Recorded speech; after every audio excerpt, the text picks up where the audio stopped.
What's up, everyone? It's your boy Norn Radd89 here, bringing you another video, continuing our Friday the 13th retrospective review series, and now we are on to the infamous Jason Takes Manhattan, or I would call it probably Jason Takes the Lazarus, but we'll get into that when we talk about the film. How I usually do these is we go through my positives, my negatives, my rating, and then I send you all home. And of course, we're going to be getting into spoilers. This film's from the glorious 1989, the year I was born, so let's get into this. Roll it.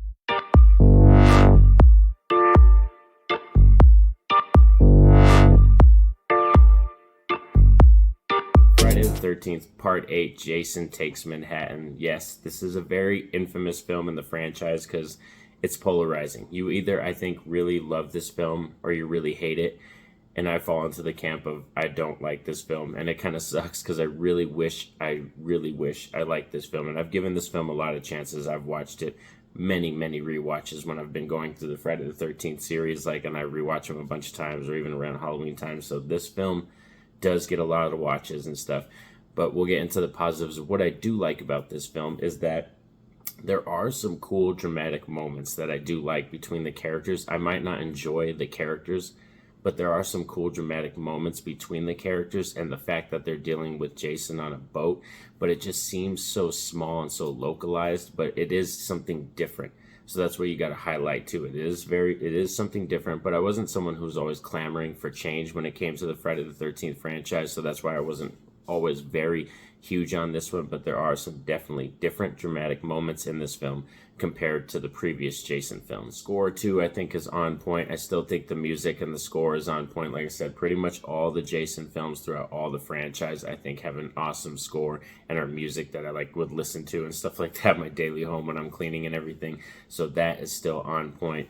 And another thing is the kills. I wouldn't say there's probably two memorable ones for me, but they're very memorable. One of them is one of the best, and that's the head punch off kill for Julius, when Julius is boxing Jason on the top of the roof, and then Julius just gets his head knocked off. That's a pretty good one. And then also, I believe her name, I can't remember her name. I can't remember if it's Tamara or not, but the girl who gets put into, I think it's the disco ball, when Jason gets her and he puts her into the disco ball at the top of the ceiling. So there are some cool kills, but it's kind of the mixed category because there's some not so amazing ones that aren't memorable. And let's get into the negatives now, because like I said, I fall into the camp of I don't really enjoy this movie. This is my least favorite Jason movie. Now let's tell you the negatives of what I dislike about this film. And one of the things is that Jason Voorhees Kane Hodder for being what he did in Part 7, and that's my favorite Jason performance in The New Blood, just the way it looks, the style, all that kind of stuff. I didn't like this performance of Jason. I really didn't, and I kind of don't like the overly wet look, the soaked look, the mask, how it's kind of like a bleached, kind of yellowish tint, color. I just don't vibe with this style of Jason that much. He's not my least favorite look, but I just don't vibe with the style. And like I said, in the mix, the kills, there's really only 2 memorable kills in this entire movie, and the rest are kind of, Also, we're going to talk about the characters, and one of the main ones is Rennie, our final girl. I really don't like Rennie. She's one of my least favorites in the Friday the 13th franchise. I'm not a fan of the whole she sees visions of young child Jason. I don't like that at all. It's just that stuff, the story, it's things they added into it that don't add any element to the story for me. It just doesn't add any elements to it, and they try to make it deeper and a much more story-oriented type film, because this has a lot more story than some of the other Jason films. I'll tell you right now, this has more story in it, or an attempt at story, than Friday the 13th Part 1 and 2. But just because you have more substance doesn't mean it's quality, and that's what kind of sucks for me. So as I was saying, there's a lot of attempts at real deep storytelling in this film. Also, the son who's having problems with his father, and he's asking him to captain the ship, and he doesn't want to be like his dad.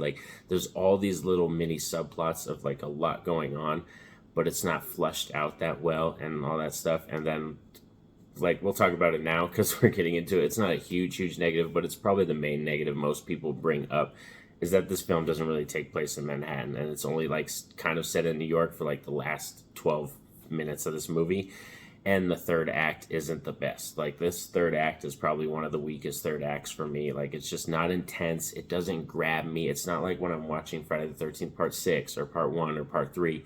When you get to those third acts, it's intense. It's thrilling, you know, Jason's coming, it's terrorizing. This has no feel to it. It has no substance and no feel to it when we get to that third act. So this film, like I said, it just falls flat. It has so much attempts and so much potential to be a better Jason film and elevate it above all the other ones.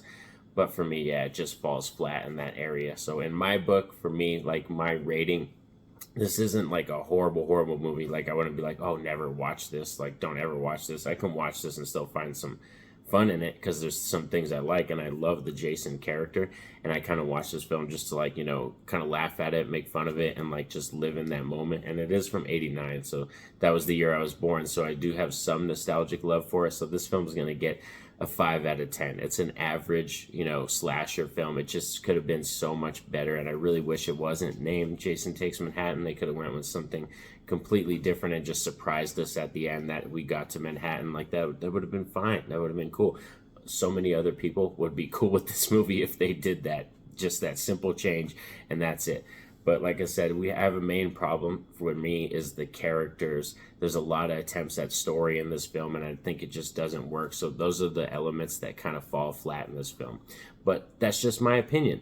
I would love to hear from all of you in the comment section, because I know personally friends and other people that do really love this film, and I listen to their defenses and what they love and their positives, and like, you know, I can see it and watch the films and I'm like, oh, that's cool. I can see how they like that or why they like that stuff. But, you know, this just isn't one of my jam. But let me know in the comments section. And don't forget to like and subscribe so you don't miss a thing, because we're going to be on to part 9 next. Have a safe and happy day, everyone. Peace out.